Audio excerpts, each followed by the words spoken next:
প্রাথমিক নিয়োগ দুর্নীতি মামলায় চূড়ান্ত চার্জশিট দিল সিবিআই।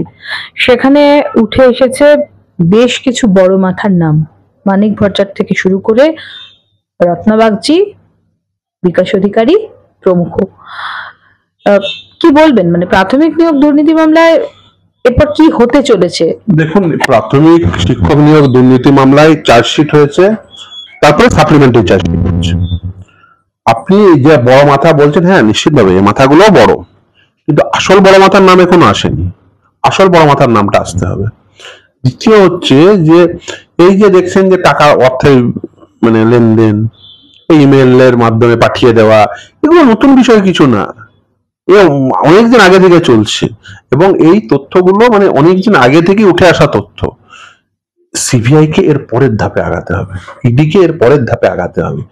সিবিআই কে মূল ক্রিমিনালিটিটা, যে ক্রিমিনাল অংশটা, সেটাকে বের করতে হবে খুঁড়ে, আর ইডি কে বেসিক্যালি এটা করতে হবে যে মানি ট্রেলটা, পয়সার উৎস মুখটা, এইটাকে বের করতে হবে। এটা যতক্ষণ না বের করতে পারবেন ততক্ষণ কিছু সম্ভব না। আর মূল মাথা যতক্ষণ না আসছে, এই হাত পা এগুলোকে ধরে খুব একটা লাভ হবে না। লোকে হাত পা গুলো চেনে, লোকে মূল মাথা দেখতে চাইছে। সকলকে জিজ্ঞাসা করবেন, আপনি রাস্তায় বেরিয়ে আপনার এই ক্যামেরা নিয়ে এই বোম হাতে করে আপনি চলে যান, সবাই বলে দেবে মূল মাথাকে, শুধুমাত্র সিবিআই ইডি জানে না। এটা দুর্ভাগ্যজনক। সিবিআই ইডিকে এই মূল মাথাটাকে ধরতে হবে। ওই চার্জশিট দিচ্ছেন, তারপরে সেই চার্জ ফ্রেমিং, তারপরে ট্রায়াল, তারপরে ট্রায়াল সম্পূর্ণ হয়ে দোষী সাব্যস্ত, এই পথটা লম্বা দীর্ঘ। এই পথটা যত ছোট করবেন, যত দ্রুততার সঙ্গে করবেন, ততটাই ভালো। কিন্তু প্রশ্ন হচ্ছে যে 26,000-এর চাকরি যেখানে বাতিল হয়ে গেল, সেখানে প্রাথমিকের প্রার্থী, তাদের ভবিষ্যৎ তাহলে কোথায়? সে ডিসাইড হবে।